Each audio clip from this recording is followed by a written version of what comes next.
السلام عليكم ورحمة الله تعالى وبركاته. أيها الطلبة الأعزاء، مرحبا بكم في فصل الجامعة الرضوية منظر الإسلام أونلاين. فالآن نحن حاضرون للقراءة. نعم، فأنتم مستعدون للدرس؟ نعم، فلنشرع في قراءة العبارة. بسم الله الرحمن الرحيم.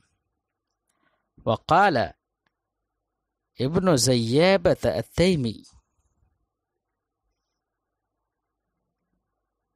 نبئت عمرا غارزا رأسه في سنة يوعد أخواله، وتلك منه غير مامونة أن يفعل الشيء إذا قاله.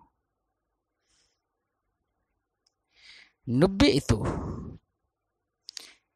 معناه نبأ، ينبئ تنبيه معناه أخبره. عمرا مفعول لنبئت، وغارزا مفعول ثاني. غارزا من غرز يغرز غرزا، غرزه أي أدخله، غارزا أي مدخلا رأسه في سنة. سنة معناه خفيف النوم، النعاس. فهمتم؟ غارزا رأسه في سنة أي مدخلا رأسه في سنة، وهو كناية عن جهله وعن غفلته. يوعد أخواله، يوعد يهدد أخواله. أخوال جمع خال، الخال معنى واضح. الشاعر يقول: أخبرني الناس أن عمرا جاهل للغاية، لا يمتنع عن جهلي ولا يقطع عن جهلي. أو هو جاهل يوعد أخواله ويهددهم، فهذا هو غاية للجهالة. فهمتم؟ وتلك منه غير مامونة أن يفعل الشيء إذا قاله. وتلك أنه توعيده، وهو وعدم الامتناع عن الجهل. هذا هو الخبر الذي قد أخبرني الناس، فتلك منه غير مامونة غير مرجوبة، بل أنا مطمئن أنه يفعل هكذا، فإنه يفعل الشيء إذا قاله. هذا كلام على التحكم والاستهزاء. فهمتم؟ غير مامونة أي غير مرجوة. فالمعنى يقول: تلك الفعلة غير مامونة منه، بل هي متوقعة ومرجوة، لأنه إذا قال شيئا يفعله. فهمتم؟ هذا على سبيل الاستهزاء. يقال بالأردية: مجھے خبر ملی ہے کہ عمرو اپنی غفلت اور جہالت اور اپنی نیند میں سر گھسیڑے ہوئے ہے اور اپنے ماموں کو دھمکی دے رہا ہے، اور لوگوں سے جو یہ اس کے کام کی خبر ملی ہے تو یہ کام اس کی طرف سے غیر معمون ہے، یعنی امید یہی ہے کہ وہ ایسا ہی کر رہا ہوگا. ان یفعل الشیء اذا قال، کیونکہ جب وہ کسی چیز کے بارے میں کچھ کہتا ہے تو اسے پورا کر دیتا ہے. یہ علی سبیل الاستہزاء کہا ہے اس نے. فهمتم؟ الرمح لا املأ کفی به واللبد لا اتبع تزواله. في هذا البيت هو يصف نفسه ويمدح نفسه ويقول الرمح لا أملأ كفي. الرمح معناه السهم، لا أملأ جمعه رماح، لا أملأ كفي، ملأ يملأ ملأ الكف به، لا أقبض الرمح بتمام الكف. فملآن الكف هو كناية عن القبض بتمام الكف. واللبد معناه السيرج، لا أتبع تزواله، لا أتبع حينما هو يزول فأنا لا أزول معه. فهمتم؟ نعم. فالمعنى الرمح لا أملأ كفي به. السهم هي حينما أنا أرمي السهم أو حينما أنا أطعن، فالرمح لا أقبضه بتمام كفي كمن لا مهارة له في الطعن والرمح. فهمتم؟ بل أنا يكفي لي أن أقبض الرمح ببعض الكف، فأنا ماهر في الطعان والقتال، فلذلك أنا لا أقبض الرمح بتمام الكف كرجل كرجل لا يكون له تجربة ولا يكون له مهارة في القتال والطعان. واللبد لا أتبع تزواله، هكذا أنا لا أتبع تزوال اللبد.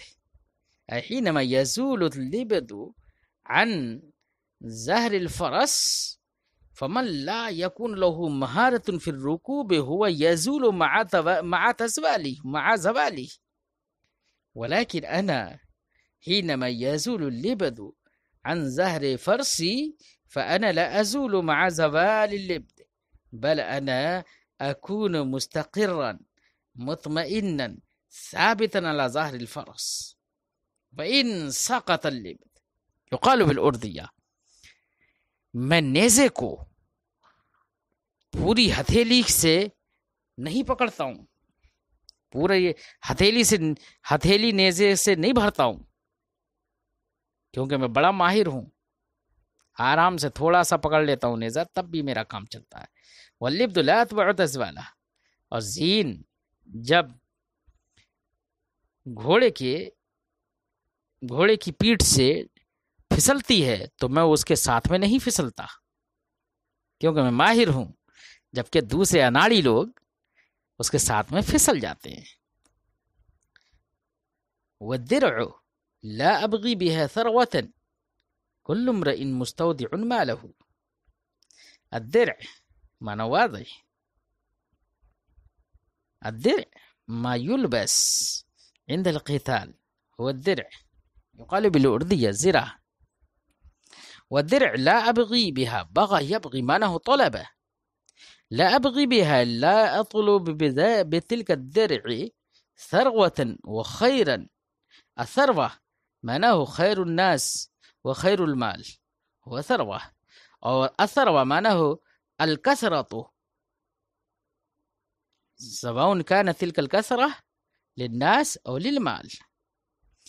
كل امرئ مستودع ماله، مستودع أي هو يوضع وديعة، ماله أي يترك ماله، ما في يده هو يترك كالمستودع. فالمعنى الدرع لا أبغي بها ثروة، أي لا أبيع الدرع فأحصل به كثرة المال وكثرة الناس، هكذا لا أفعل، فإنني في غاية من الجرأة والوسالة، أنا شجاع رجل بطل كمج، أنا أحب الدرع ولا أحب المال. نعم. وهكذا يقول كل امرئ مستودع ماله، كل إنسان هو تارك لما في يديه من الأموال. فما الفائدة في الرغبة إلى المال. يقال بالأردية زرا، میں اس کے ذریعے سے اس کو بیچ کر مالداری نہیں چاہتا. ہر انسان اپنے مقبوض اور اپنے مملوک کو چھوڑنے والا ہوتا ہے. یعنی جس طریقے سے ایک ودیعت رکھنے والا شخص مال کو ودیعت رکھ کے چھوڑ کے چلا جاتا ہے، ایسے ہی یہاں پر ہر شخص کو اپنے مال کو چھوڑ کے چلا جانا ہے. تو اس میں رغبت لینے سے کوئی فائدہ نہیں ہے. انک یا عمرو وترک الندى كالعبد اذا قید اجماله. انک یا عمرو وترک الندى، واو بمعنى معها هنا، مع ترك الندى. ترك الندى هو منع الخير والبخل. فهمتم؟ يا عمرو إنك مع منع الخير فإنك تمنع الخير وأنت بخيل، فمع هذا البخل إنك يا عمرو كالعبد كالولد الذي إذا قيد أجماله فهو يكون متأسفا متحسرا وهو لا يذهب إلى أحد، إلى مكان لا يذهب. كذلك أنت يا عمرو إنك قد صرت مقيدا وجعلت أجمالك مقيدة حيث أنت لا تذهب إلى أحد، لا تذهب إلى الحرب ولا تصل ولا تقتحم إلى المضيق. فهمتم؟ يقال بالأردية اے عمرو، ترک بھلائی کے ساتھ تو اس لڑکے کی طرح ہے جبکہ اس کے اونٹ کو اس نے اپنے اونٹوں کو باندھ کر رکھ دیا ہو. جب باندھ کر رکھ دیا ہو تو وہ اپنے کہیں پر نہیں جاتا ہے، بس انہی کی دیکھ بھال کرتا ہے. ایسے ہی تو بھی نہایت بخیل ہے، اور اس بخالت کے باوجود تو نہ کہیں جنگ میں جاتا ہے، کہیں نہیں جاتا ہے، اس لیے تو لائق تعریف بھی نہیں ہے. علیت لا ادفن قتلکم فدخن المرء وسرباله. علیت اے حالفت واقسمت لا ادفن قتلاکم. هذا جواب للقسم، اي انني قسمت واقسمت بالله ان لا ادفن قتلاکم لا اواريهم بالتراب. لما لئلا يكون مستترا على الناس ما لهم من الفعل، بل جميع الناس اللي يعلمون أن هذا في غاية من الجهل وفي غاية من القباحة والوقاحة، فينشر منهم رائحة كريهة، لذلك يعلم الناس، فلذلك أنا لا أدفن قتلاكم فدخنوا المرء وسرباله، فعليكم أن تدخنوا المرء والقتيلة وقميصه ولباسه. فالمعنى بالأردية، میں نے قسم کھائی ہے کہ تمہارے مقتولوں کو دفن نہیں کروں گا تاکہ تمام لوگوں پر ان کے کارنامے، ان کی برائیاں ظاہر ہو جائیں اور ان کے جسموں سے نکلتی ہوئی بدبوئیں لوگوں پر نمایاں ہو جائیں اور لوگ ان سے نفرت کرنے لگیں. فدخن المرء وسربالہ، تو اس شخص کو یعنی مقتول کو اور اس کے کپڑوں کو تم دھونی لگاؤ، دھونی دو. وقال الحارث بن همام أي ابن الزيابة إن تلقني لا تلقني في النعم العازب.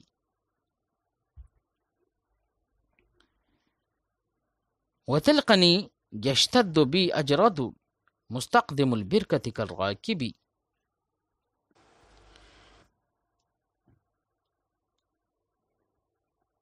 الحارث هو شاعر جاهلي. من خبر هذه الأبيات أن الحارث هذا كان قد أغار على أهل ابن زيابة، وبعد الإغارة وسلب جميع الأموال هو قد ذهب، وبعد ذلك هو قال هذه الأبيات، والحال أن ابن زيابة كان غائبا، ففي غيبوبته هو أغار على أهل بيته. فهمتم؟ فقال الحارث هذه الأبيات فإنه لم تجد ابن زيابة، فإنه كان غائبا، فلذلك قال الحارث أي ابن زيابة إن تلقني لا تلقني في النعم العاسب. أي ابن زيابة، يا ابن زيابة، إن تجدني فلا تجدني في الإبل العازبة الفارة المبتعدة، فإنني لا أرعى النعم، لا أرعى العبل، بل أنا أركب الفرسان، بل أنا أكون مع الفرسان، أركب الأفراس الجياد. فأنت حينما أنت تريد أن تجدني وتلاقيني، فأنت لا تلاقيني في الإبل العازبة الفارة، بل أنت تجدني في الأفراس والفرسان. نعم. ويقول وتلقني يشتد بي أجرد، أنت تجدني، أنت تلاقيني، والحال أن الفرس الأجرد الجواد هو يسرع بي إلى المنزل وإلى المعركة، وهو مستخدم البركة، له صدر وسيع كراكب، كما الصدر وسيع للراكب، وهو يعني نفسه. أي يقال بالأردية اے ابن زیابہ. حارث ابن حمام نے کہا اے ابن زیابہ، تو مجھے اگر پانا چاہتا ہے تو تو مجھے بھاگنے والے اونٹوں میں یا دور کیے جانے والے کھجلی زدہ اونٹوں میں تو مجھے نہیں پائے گا، کیونکہ میں اونٹوں کو چلاتا نہیں ہوں، میں تو گھوڑوں پہ سوار ہو کے جنگیں لڑتا ہوں۔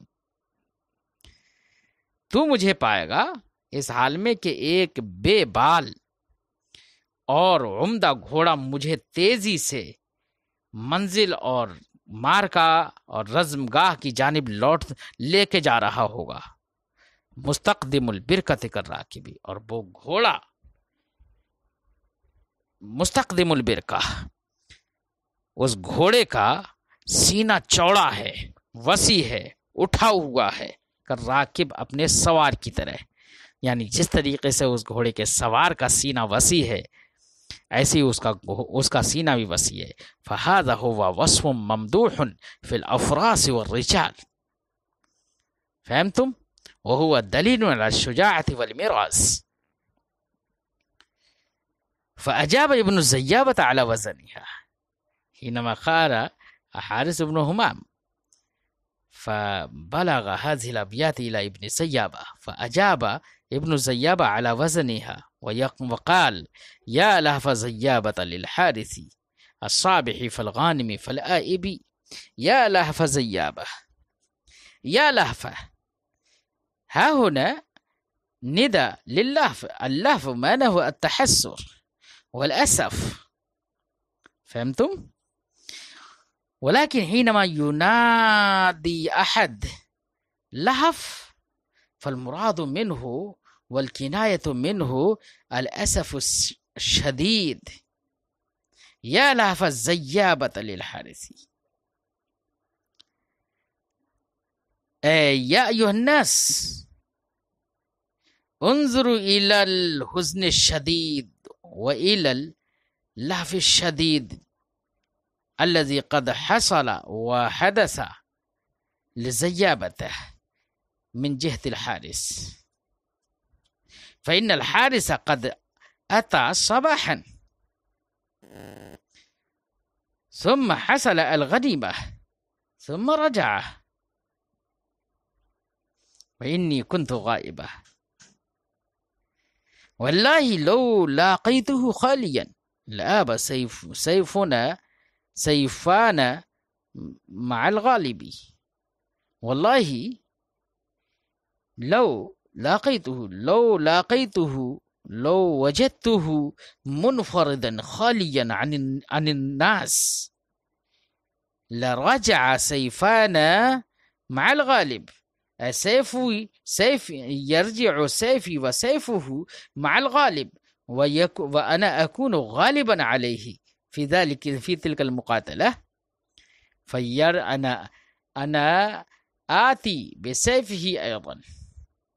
يقال بالأردية اے لوگو، حارث کی وجہ سے زیابہ کو اتنا شدید غم ہوا ہے، ابن زیابہ کو اتنا شدید غم ہوا ہے، اس کے شدید غم کو دیکھو، کیونکہ وہ حارث صبح میں آیا اور مال لوٹا، غنیمت حاصل کری، فالآئب اور پھر لوٹ کر چلا گیا۔ باخدا اگر مجھے وہ اکیلا مل گیا، لو لاقیتہ خالیا، باخدا اگر مجھے وہ اکیلا مل گیا، لآب سیفانا مع الغالب، تو یقیناً ہماری تلوار، ہم دونوں میں سے ہر ایک کی تلوار غالب کے ساتھ لوٹے گی، اور غالب میں ہوں گا، اس لیے اس کی تلوار بھی میرے ہاتھ میں ہوگی۔ انا ابن زیابۃ ان تدعنی آتیک والظن علی الکاذب، یقول انا ابن الزیابہ فی الحقیقہ وانا انا مشہور ومعروف فی الشجاعۃ والمیراث والسلطان والسطوہ، ان تدعنی من دعا يدعو معناه تطلبني، ان تدعني اي ان تطلبني، ان تناديني آتيك، انا آتيك عند مطالبتك وعند طلبك بلا تردد والظن على الكاذب، انا لا اكذب، انا لست بكاذب، فلذلك لا تتردد انا آتي ام لم آتي او لا آتي، لا تتردد، بل انا آتيك بالضبط، فلذلك لا تتردد يا ابن زيابة، إن تدعني لآتيك بلا تردد وأنا صادق في ذلك، والظن على الكاذب وأنا لا أكذب وأنا لست بكاذب، فلا تتردد فيما أقول۔ يقال بالأردية